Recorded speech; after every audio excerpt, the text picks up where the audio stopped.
Começa agora, Pode Cá, com Carla Fernandes, Fernanda Davi e Natália Zag. Pode Cá, claro que pode. E aí, gente? Pode Claro que pode. E olha que mesa farta. Misericórdia, tudo Senhor. isso aqui hoje. Hoje a gente só pode agradecer o Empório do Trigo, a nossa amiga Renata, e que mandou todas essas delícias pra nós, Carolina, bolo, lanche, essa coxinha de milhões. E outra coisa, você pode até falar com a boca aberta, mas errado jamais, né, Fê? De boca cheia, a gente pode falar. falar. É uma esfirra isso aqui? Ai, é uma coisa de queijo deliciosa. Parece uma esfirra aberta. A gente pode comer durante pra te passar vontade. Liga lá no Empório do Trigo agora. Ô, Rafa, você põe negócio do Empório do Trigo aí pra gente depois? O Rafa vai colocar, tá? Agora, E Nath. cookies, a Marina, vocês devem lembrar que ela já mandou pra gente os doces, os brigadeiros, sensacionais. E hoje ela mandou pra gente cookies. Gente, então sério, também... tá muito bom isso Não, aqui. nós comemos o de prestígio, cada um comeu um pedaço, ficou já muito tá bom. ali, ó, já foi. A gente Então, comeu tentando gravar, só que a gente se perdeu na gravação. Acontece. E, gente, olha que delícia. Hoje nós temos aqui o Frame. Muito obrigada por ter aceitado o convite da nossa amiga Fernanda. Muito obrigada, Fernanda. Ela é fã número 1 do Frame. Tá? O nome dele é difícil, o completo, tudo. E eu vou pedir pra ele se apresentar, pra você ter uma surpresa de quem é o Frame. Mas antes de tudo, chame a sua mãe agora, sua avó, seu tio, sua tia, se não, melhor. Seu pai. É domingo à tarde, não é? 2 horas? Coloque esse episódio na televisão. Pra Da todo sala. mundo assistir Família, junto. Da sala, porque Merece. todo mundo tem que assistir. É pra compartilhar, é pra apertar o sininho. Pelo amor de Deus, a gente precisa disso. A gente precisa aumentar, assim, movimentar mais o nosso canal. Tá bom? E hoje é um tema para a sua vida. Então vamos lá? Frame, se apresenta, meu amigo. Eu sou Franieri, sou psicanalista. Aí com o tempo as terapias integrativas elas vieram complementar o meu trabalho. E hoje uma honra poder estar aqui, dividir com vocês essa mesa farta, linda, e falar de temas tão especiais, tão Deixa eu importantes. perguntar uma coisa. O que é terapia interativa? Integrativa. Integrativa, desculpa. São as terapias holísticas, as terapias que fogem um pouco do que a ciência define como Por é exemplo? ou não é. Como, por exemplo, reiki, como, por exemplo, constelação, como, por exemplo... Constelação familiar. familiar, a TISE, que é a terapia da alma, enfim... Legal, né? Você não sabia. Coromoterapia, auriculoterapia, assim, as Aromaterapia, aromaterapia, as tá. terapias que não são definidas como ciência absoluta, são terapias integrativas, que elas integram um atendimento tradicional da psicanálise, ou da psicologia, ou do psiquiatra, mas elas vêm para complementar Muito legal. de maneira, trabalhando energia, trabalhando as emoções num outro campo, no campo mais sutil, porque só mente, razão, emoção, mente, inconsciente, a gente vai um pouquinho além, uma camada mais profunda. Eu fiz esse tipo de terapia quando eu passei por um momento muito desafiador da minha vida. Me ajudou muito. São terapias que a gente não consegue explicar. Não tem explicação. Tem que fazer, Tem experimentar. que fazer e acabou. E assim, o problema é quando as pessoas falavam, julgavam demais. Né, Muito, hoje. muito. Aí, porque eu tenho uma crença, eu tenho todo um... E aí, eu não explicava mais. Então você faz o quê? Aí terapia. Ponto. Não tem que... Hoje em dia eu não justifico mais nada. É isso. Simples assim. Então vamos lá, ó. Vamos começar, gente. Nós, todo mundo sabe, nós somos professoras. Eu sou professora, eu sou mais velha, fui professora da Fer. É verdade. Sou professora há 28 anos. A Nath, somos todas professoras de língua portuguesa. Somos todas apaixonadas por educação. Porque o problema é o seguinte, mamãe, papai e aluno. A aula tem no YouTube. Aquilo que a gente pede na sala de aula, nos respeite, senta direito, graças a Deus. Não tem mais que guardar o celular. Esse guarde o celular, esse comando, graças a Deus, não existe mais. Mas assim, esse desgaste, eu digo pros alunos que é ficar toreando, entendeu? Apagando incêndio, né? A gente apaga incêndio a aula toda, né? Porque como a Carla fala, aula Tá lá o conteúdo no seu livro, você abre o YouTube, tá cheio de canal te explicando um conteúdo, mas o tete a tete, o envolvimento com o professor, os laços que vão sendo criados, que fazem a diferença, né? Por isso que a escola ela é tão viva, mas ao mesmo tempo Tem um preço. tem um preço. Tem um preço Parece pra que a todo gente mundo. sai de uma maratona depois de seis aulas pela manhã. E hoje trazemos esse tema tão importante para nossa mesa, da nossa mesa de café para a sua mesa, para falar de saúde mental. Tanto dos jovens, porque principalmente no momento pós-pandemia isso ficou ainda mais desafiador. Então a gente sabe que esse problema existe cada vez mais, só que como que a gente pode lidar melhor com isso? E principalmente a saúde mental de quem tá aqui na linha de frente, dos professores. Exato. Levando porrada, né? Assim, Carla, vejo assim, tudo eu acho... Eu sei que cada aluno traz uma dor, sempre eu falo isso, né? Eu sei que cada aluno traz uma dor, eu sei que cada aluno, todo mundo tem um problema. Eu acho que também cada geração traz os seus desafios. Sim. Eu lembro que na minha geração, se alguém de Votuporanga estiver assistindo, tinha os meninos que ficavam na frente do clube, tudo de camiseta preta, aqueles cabelos. Todas as gerações têm os desafios, tem... Só que nós temos que saber lidar com tudo isso, né? Olhar para o professor com este carinho. E eu vou ler um dado aqui. Então, de acordo com um levantamento feito em 2023, pela Rede Estadual de Ensino de São Paulo, 112 professores são afastados por dia devido a transtornos e psiquiátricas. As quais, né, todos estes números, a gente pode falar que eles estão ligados aqui. 120 professores por dia da rede estadual. Nós estamos falando de dados de 23. De 23, estão retrasados. Eu acho que aumentou. Provavelmente, né? Há pouquíssimo tempo atrás, falávamos sobre afastamentos, em geral isso, né? Em especial para o professor, por escrever muito, problema de ombro, LER, DORT, essas doenças. Hoje isso é irrisório, perto dos afastamentos de doenças mentais, doenças psicossomáticas, doenças psiquiátricas, enfim.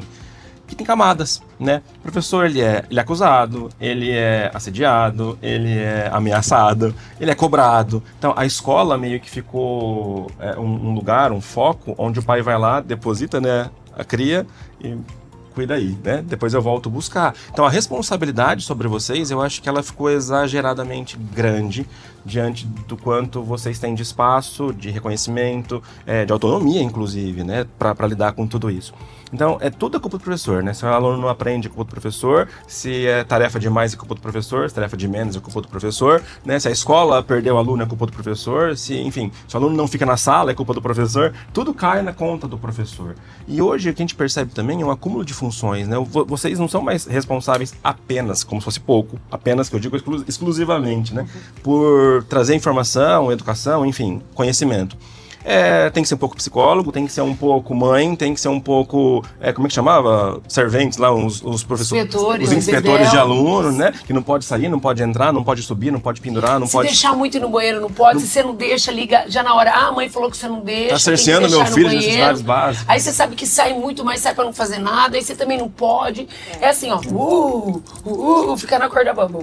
E são muitas camadas dentro de um período, de um espaço de tempo extremamente dedicados. Não é uma profissão que você consegue dar um pause ali ou deixar a planilha paradinha lá e voltar. Não, você tem 40 alunos na sua frente o dia todo para tocar, para administrar, para lidar com particularidades, com especificidades, com laudos, muitas vezes também que vem de fora. Muitos laudos. E cada vez mais a gente vê isso crescendo, né? Que isso também é um outro assunto que a gente pode entrar depois. Uma vez eu ouvi, né, na internet, aí sempre a crítica que vem para o professor, né? O professor tá reclamando porque ele tem 2 férias no ano. Quando tem emenda de feriado, ele fica em casa, né? E aquela coisa toda. E aí eu li, porque eu entro nos comentários, né? A maior diversão é ler os comentários. Pega e aí tinha, tinha uma professora e justificando. Ela falou assim, pois é, independente da profissão, você atende um por vez. Uhum. O médico, ele pode ter atendido 20 pacientes no dia, mas foi um por vez. Nós, a cada 45, 50 minutos, são 40. 40? 45? 45? 50, amiga. Isso aumenta, né? Então a rotatividade de pessoas a cada 1 hora é muito Não só isso, grande. a maioria das profissões, você terminou o seu horário, você vai pra casa, a sua profissão tá lá te esperando. Fechou. A nossa, em casa, o trabalho é muito maior, né? A gente tem que trabalhar pra ter trabalho no outro dia. Trabalhar pra trabalhar. Trabalho, Eu caderneta costumo preencher. dizer que quando dá tudo certo, a gente se diverte em sala de aula. Porque o burocrático ficou em casa. A gente passou o final de semana, a emenda de feriado, como os outros dizem, né? É planejando a aula, é corrigindo Ela é no prova, livro, é gente, lendo tem livro livros. fechado. E é um conhecimento que não tem fim, né? Porque Não, você tem tá... fim, a gente tem que se atualização. atualizar a todo momento. Ó, eu dou aula há 28 anos. A minha oração subordinada substantiva, ela não muda. Mas todo ano. Por quê? O aluno que vem é diferente. Sim. Ou eu mudo. E eu não gosto, por exemplo, tem um negócio na escola, Ibope. O Ibope, às vezes, ele vem... Eu vejo o Ibope, é um termômetro mesmo. Onde eu tenho que melhorar? Porque assim, se vários estão falando desse negócio, eu tenho que melhorar. Eu tenho que ir ao encontro do que eles pedem. Então, o tempo todo, você tem que se reinventar. Todo o tempo você tem que se inventar, em toda a profissão. Você tem que reinventar nas músicas, a gente tem que se reinventar o tempo todo. Por exemplo, um médico. Eu vou muito oftalmologista, né? Então eu tenho um problema muito sério na visão. Faz 22 anos que eu cuido, eu tenho 20%, eu vou... Só que cada vez que eu vou ao meu médico, é uma coisa nova, é uma descoberta. Então eu também tenho que mostrar esse novo. Eu também tenho que ir ao encontro. A minha matéria, ela é legal? Tem gente que acha, tem gente que odeia. Né? Eles têm uns que amam, tem uns que não gostam. Eu acho que a gente tem que ir ao encontro dele. E a gente sai das... Hoje eu tive um dia feliz. Eu tô sem voz, porque eu, né, sou uma gralha. Mas você vai daqui, vai dali, você tem o respeito, você vai, sabe? E só que você chega em casa. Morto. É. Então, quer dizer, toda a sua energia, todo o seu tempo, sua dedicação, sua massa cinzenta, ficou lá. Então, se chega em casa, você tem muitas vezes uma casa para cuidar, família, outros afazeres, cuidar da própria saúde, uma atividade física, cursos extracurriculares, aí, cursos que a gente quer fazer, nossos próprios desejos, ansiedades, nossas próprias questões como seres humanos. E aí, como é que a gente lida com tudo isso? Não, e quando você quer descansar, você fala, você fica com peso na consciência, falando, Eu você tenho acredita culpa. que eu vou assistir uma novela turca. Eu sinto culpa de deitar num domingo e assistir qualquer série, filme, ou até mesmo dormir, porque eu falo assim, nossa, esse tempo eu já teria corrigido não sei quantas E provas. nossa, isso vai me deixar com a semana ainda mais atribulada, porque vai acumular. Bom, já entrou na conta do estresse. Já foi subindo cortisol, já foi subindo Sim. todos os níveis. Eu Aí de não ansiedade. entende, tempo porque com todo. o colesterol, mesmo tomando remédio, eu tomo remédio, meu colesterol é 220. Muito E eu faço estresse. exercício todo dia. E é isso, a gente senta e a gente tem todos os amigos, todos. E também não existe assim, fulano trabalha mais, fulano trabalha menos. É a todo mundo profissão. trabalha igual, Trabalho. E o que você acha que a família, para nos ajudar? Vamos lá. Pois é. Conscientização disso tudo, eu acho que era o primeiro ponto, né? E a gente tá carente de conscientização, eu acho, né? A gente vem de uma geração onde essa geração de pais, eu acho, em especial, ela foi... Não sei se negligenciada é a palavra certa, medo da palavra errada de vez em quando, então vocês, né, me ajudem.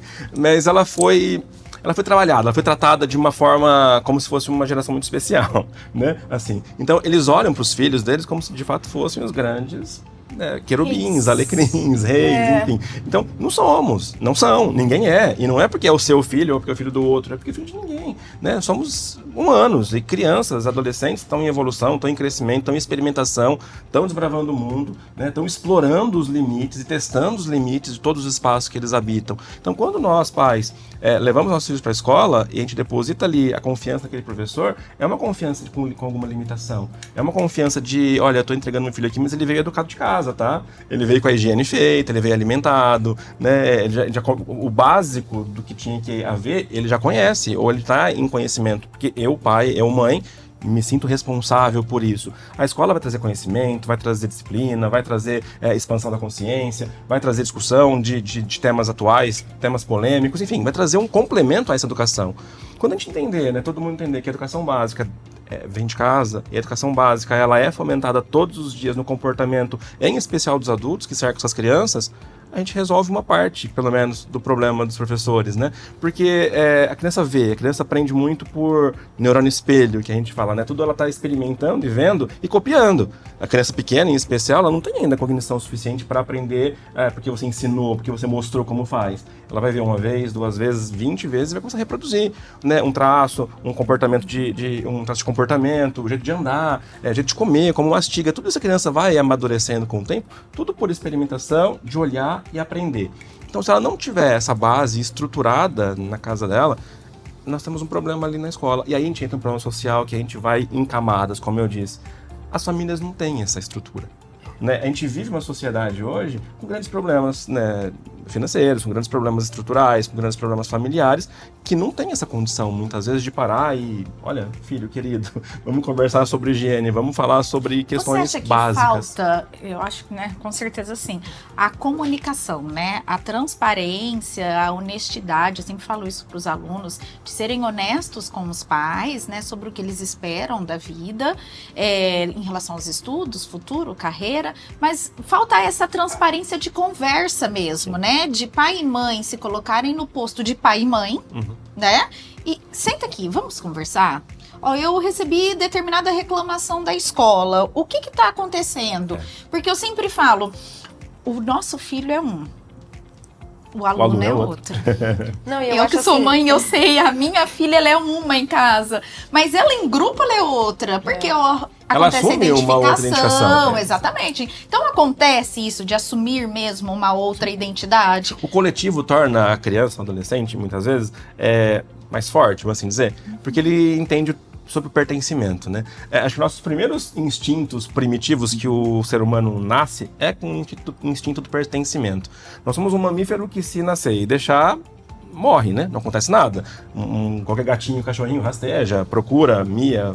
Criança, não. Bebê não, né? O bebê precisa do pertencimento para ser nutrido, para ser alimentado, né? Para ser amado, para ser aquecido, enfim. Então, essa relação de pertencimento, que vem desde lá da primeira infância, dos primeiros dias de vida, ele vai desenvolver ao longo de toda a infância e adolescência. Então, quanto mais pertencente ele se sente, mais seguro ele fica. Então, esse pertencimento aos grupinhos, esse pertencimento ao estilo de vida, esse pertencimento à família, a uma classe social, a uma religião, sei lá, é saudável para a criança, desde que aquilo seja claro para ela, que é um pertencimento social, não é um pertencimento de alma, de vida, que ela precisa, né, ser cópia. Personalidade, né? Isso. É um pertencimento social. Eu pertenço a um grupo que me identifico com formas de viver, de falar, sei lá, crianças que brincam mais ativamente, subir em árvore, crianças que brincam mais, sei lá, de jogo de xadrez, crianças que brincam mais com terra, crianças que não brincam, crianças que querem mais conversar. Então a gente vai tendo esses grupinhos meio que se formando na escola, e se a gente não entende isso também, que a criança tem um espaço de ser, de existir, né, nós pais e escola, enfim, em geral, a gente começa também a querer encaixotar essas crianças, né? A criança que é muito ativa, ela precisa parar, a criança que é muito parada, ela precisa se movimentar. A gente começa a tirar a criança daquele lugarzinho que é dela, muitas vezes, e isso vai trazendo uma reprodução de comportamento padronizado, onde todo mundo precisa ser igualzinho, tratado igual, de forma igual. Então, acho que esse pertencimento traz essa força para a criança, ela muda realmente de casa para a escola, e cabe, de novo, voltando à sua pergunta original, cabe essa conversa franca. Eu acho que sempre cabe a conversa entre pais, professores e o aluno em especial. Não importa a idade que seja. Eu acho que tem que ter uma participação. As mesas deviam ser redondas como essa, né? Onde todo mundo tivesse um pouquinho de... Né? Olhar no olho. Olhar no olho, na e troca. a gente vê assim, por exemplo, quando tá muito pequenininho, que dá trabalho, é muito agitado, não sei o quê, a gente vê nos restaurantes e tudo, as famílias vão dar um tablet e um celular. Uma tela. Ou seja, tá ensinando a criança que ela tem que viver no mundinho dela. Aí cresce, vira um pré-adolescente, eles querem que conte o dia. Mas você não treinou ele pra sentar e conversar e expor o dia dele, ouvir opiniões. Pelo contrário, quanto mais quietinho ele ficou na mesa, melhor, né? E porque as pessoas falam sobre isso, né? Nossa, olha que gracinha, a gente consegue jantar em família e não dar um pingo de trabalho. É uma graça. Fica elogiar. A criança vira uma criança boa, uma criança... Tem que virar um vaso de planta, né? E Não é criança, é vaso de planta. Aí chega, vem ali essas séries que tem adolescente, que o filho tá dentro de casa. Eu nem assisti. Eu só sei que o povo fala. Que o filho tá dentro de casa, com o celular, você não sabe o que o seu filho tá fazendo, mas você nunca soube. Nunca soube. Pelo contrário, eu né? vi um vídeo uma vez de um psicólogo falando que o que falta pros pais é saberem que eles são os responsáveis por produzir as primeiras frustrações dos filhos. Lindo. e que esse é o medo e que isso atrapalha. Sim. Então, às vezes, será que essa conversa franca ela não acontece porque o pai não quer se frustrar, porque não é o príncipe que ele imaginou? Ele não quer ser confrontado também. E essa questão da frustração, o que a gente vê muito são pais com aquela frase, né? Eu quero dar pro meu filho tudo que eu não tive. Sim. Só que, não, seu filho precisa se frustrar. Ele precisa ouvir um não. E a gente passa isso na escola. Então, quando a gente chama pra... Gente, pais, quando a gente chama e faz um apontamento, é porque a gente quer o melhor. Só que aí parece que a gente tá jogando contra. Né? Quem ama, cuida. Porque não quer frustrar o filho. Não, o seu comportamento tá errado. Não, você vai ficar sem o celular porque você fez tal coisa errada. Expor com o gente, filho, mas posso falar muitas uma vezes, coisa? né? Eu tô pensando assim, eu não tenho filho. Não tenho filho. E eu me vejo assim, eu tenho 2 sobrinhos. Então, às vezes meu marido fala assim pra mim, você tem que falar isso pra eles. Eu não consigo, porque eu não quero me dispor. Olha lá. É por causa disso, porque às vezes os pais estão trabalhando tanto pra dar essa assim, vida boa e não sei o quê. Com eles, Mas eu vou é isso que falar os pais assim, pensam. Eu quero ficar com eles. Mas olha aqui. É isso que os pais pensam. Eu fico assim, eu tenho tão pouco tempo assim com eles, vendo eles crescerem. Ai, tem uma música aqui. Que quando eles estão, eu quero ficar assim, o Antônio e o Arthur. Aí fala alguma coisa. Aí só fico nas férias vários dias, sabe? Aí eles falam assim, eu falo... Minha mãe, Carlos, tem que falar isso pra Ana Paula. Ana Paula é minha irmã. Ela não pode fazer desse jeito. Uma coisa familiar. Aí eu falo pra minha mãe assim... Eu falo pra minha mãe... eu falei, mãe, Paula, eu falo pra mãe, mas na verdade... Mas imagina. Isso dos pais, né? Mas olha só e que... a minha mãe fala, pra eu falar, desculpa. Imagina. Mas minha mãe não fala também. Minha mãe não fala, porque ela também não quer se tipo, furar. vai você. Eu sou vó. Mas olha só, você falou uma frase que... Psicanalista pega frases, né? Então, ai, meu Deus, eu adoro ver. Ai, meu Deus do céu. Eu tenho tão pouco tempo com eles já. Essa é a dinâmica da família hoje. As famílias trabalham das 6 às 6. Eu fico aquele tempinho da noite com os filhos. Às vezes eu vou perder essas 2, 3 horinhas. Tem meu filho brigando com ele, dando bronca nele. Será que é tudo isso mesmo? Será que dá pra relevar? E aí, claro que pra pai e pra mãe, 3 horinhas no fim do dia, que tá envolvido banho, jantar e cama, normalmente, né? E soninho, ok. Agora fica bomba pra vocês durante as horas mais ativas do dia ali, né? Então, por isso que essa dinâmica de, poxa, eu tenho tão pouco tempo, e aí a gente não vai empurrando, vem exatamente nesse ponto da frustração. Eu vou evitando a frustração do meu filho em casa, ele vai se frustrar lá fora. E aí ele não sabe lidar com frustração. As crianças hoje, em dia, elas não sabem um não conhecem E aí, o os pais não. querendo evitar que eles se frustrem na escola, acham que a gente tá contra eles. E aí chegam cobrando da gente, né? Você falou errado com meu filho, Aí é mais uma sobrecarga pro professor. Você é brava, você é grossa. Porque a gente tem que cuidar de 45 ao mesmo tempo em cada bolha deles. Individual, familiar, social. Não, e quando fica assim, alguém faz assim, ó. Na sala, com a outra... Ai, você não sabe, porque tem as panelinhas. Sabe que eu queria que você comentasse com a gente também?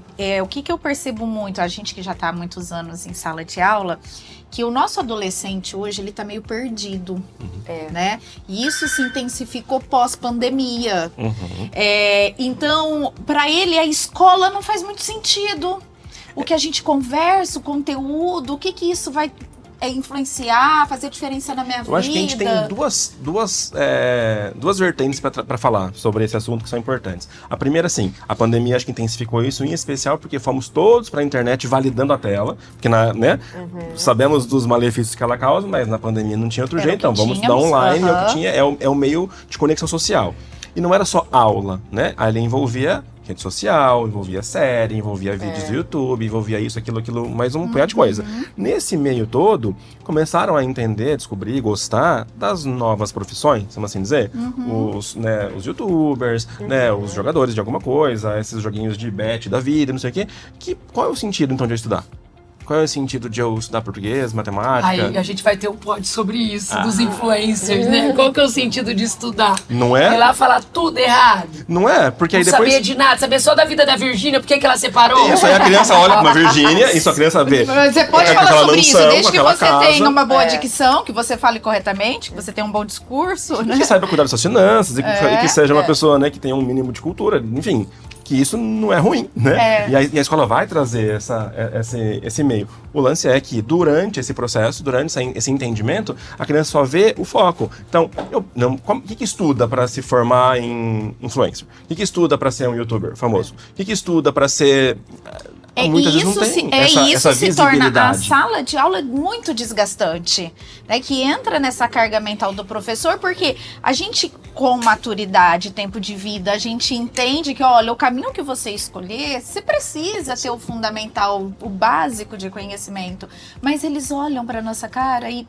Porque eles ainda estão no raso da história e, por exemplo, eles não conseguem entender que aquele influencer é um ser humano, que estudou, que se formou, que tem uma família, que tem uma história, que também tem dores, que também tem questões. Que não é só o glamour. Que não é só o glamour, que tá lá botando a cara pra bater todos os dias e levando hater, levando um monte de coisa ali também, né? Também tem um caminho. Só que eu vejo o quê? A roupa do momento, né? A casa legal, o carro bacana, os recebidos.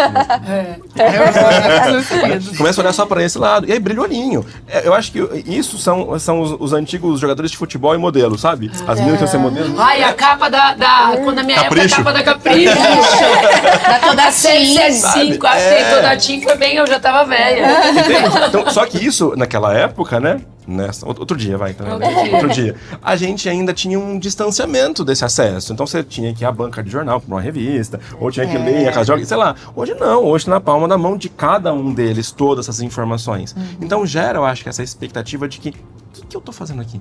Por que eu tenho que passar 6 horas no meu dia sentado vendo essas pessoas falarem sobre coisas que não me interessam, não me importam, não vão Por me que eu tornar vou querer nada? saber uma cantiga de amigo? Né? Por exemplo. Ai, a minha aula de amanhã. Fazer as sílabas tônicas do poema. Entende? Por que eu preciso saber tudo isso? Eu ia falar uma coisa, mas não pode falar. Mas outra coisa que eu vou perguntar, pra gente, né, Não, ter calma, que tinha terminalizar. essa vertente e tinha uma outra. Não, então, são essas duas realidades, tá, né? tá. A vertente do que é tudo isso, da ilusão do que é tudo isso, e da motivação, que não Tá. encontra Sabe uma motivação. coisa que a gente vê muito, a gente tem que terminar porque o tempo já deu, olha que chique. Caramba, eu falo muito. Não, mas é... Quem Mas é assunto muito bom. não, Só tem uma pode ir? coisa que a gente tem que saber, que me assusta demais, é que hoje, até a vontade de passar numa faculdade estadual e federal acabou. Ai, quero Morar falar disso. fora, Dá fala, tempo? fala. Cara, Claro. eu atendo adolescentes, né? E aí chegou, assim, a nova geração de adolescentes que já vem com a história formada. Não, mas eu não preciso estudar tanto, assim, para passar numa pública, porque as faculdades públicas estão sucateadas. Porque as faculdades públicas já não mãe fala funcionam. isso? Exatamente. Mamãe, não faz isso, Pra que eu mamãe. quero fazer FUVEST? Pra que eu quero fazer Unesp? Pra que eu quero prestar uma faculdade Enem, super... pra que eu vou fazer Enem pra pra entrar aí quê? na... Não, acho, eu faço aqui mesmo. Porque o que me importa é o diploma, o que me importa é o que eu vou fazer depois, o que me importa é o meu Instagram com não sei quantos mil seguidores, o que me importa é um outro lugar. Então, essas questões, elas foram trazendo pra vocês, acho que um desafio novo.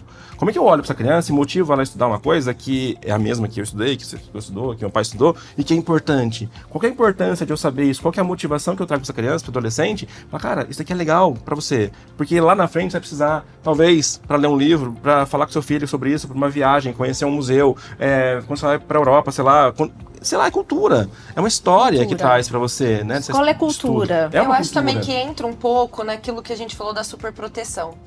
Porque, às vezes, dentro de uma universidade particular, não precisa sair de casa. Sai da cidade. Não tá aqui, mamãe te dá um carro pra você ficar aqui. E tem um ponto que volta na frustração. A possibilidade de eu passar na faculdade particular é menos frustrante. Ela é maior do que eu ir para uma faculdade pública disputar eu com ouvi 300 de uma por aluna vaga. uma vez que ela falou assim, né, que os pais fizeram as contas, então ela morar fora de Ribeirão Preto ficaria o mesmo valor de pagar numa universidade aqui em Ribeirão, particular. E aí ela fala, também eu não vou ter que passar perrengue, né, de comer no bandejão, Isso de morar tudo. sozinha, Aí eu aprendi a de comer cozinhar. berinjela no bandejão. Eu aprendi aprendi a a andar comer de tudo. ônibus, Aí eu eu era falei pra maior ela, que poxa, você. mas você se priva de Um monte de outras experiências. de experiências na sua vida. Porque Tudo não bem é que só a o gente diploma, faz a né? conta. Tudo bem, pai e mãe vai pro lado racional. Mas ao mesmo Financeiro. tempo, e o seu querer? Olha Não, o tanto e que você outra, deixa de viver Tá para. bom, você, enquanto diploma, faz de conta que estão elas por elas, né? Porque dependendo da universidade, não vai estar, né? Mas a gente não pode falar nem de escola, nem de universidade só como um lugar para aprender teoria. Sim. É para formar É de vivência. pessoas. E como diz meu pai, é a escola da vida. É.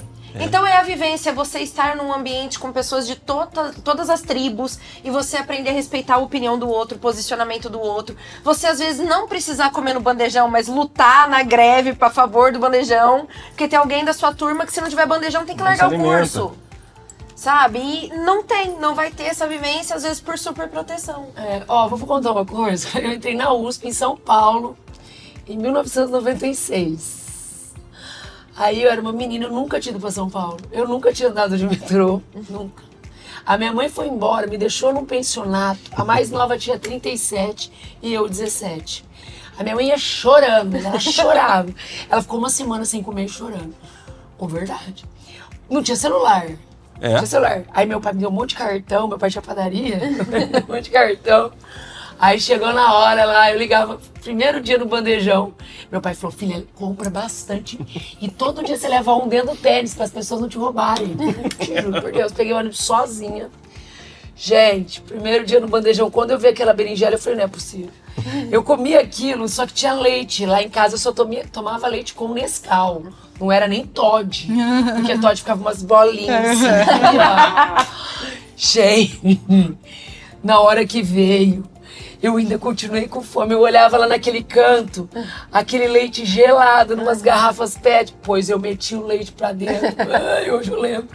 Mas eu aprendi a comer. Virou gente, eu amo berinjela, eu amo jiló, eu amo tudo. Não, é isso, tudo. é Eu você sou outra pessoa. crescer pra vida, né? Pra vida. Se expor a novas experiências, né? Eu acho que isso cresce como ser humano, cresce como gente. Mas olha, muito obrigada, foi um prazer. Ai, poderia ter parte 2, mas não vai fazer a parte 2. Muito assunto. Muito Gente, rápido. e ele nem analisou a gente, ó. Já tô analisando o Rafa que tá com uma cara feia, porque tem que terminar. Muito Diretor, obrigada, Fran. eu que agradeço. Muito obrigada. Para bilhetar, agora vamos comer.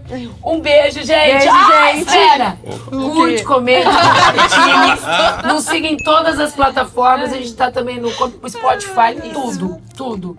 E vai lá na padaria da Renata e compra da Mari também. Tá bom? Tchau. Beijo, gente. Tchau. Você assistiu Pode Cá, com Carla Fernandes, Fernanda Davi e Natália Zag. Pode cá. Claro que pode.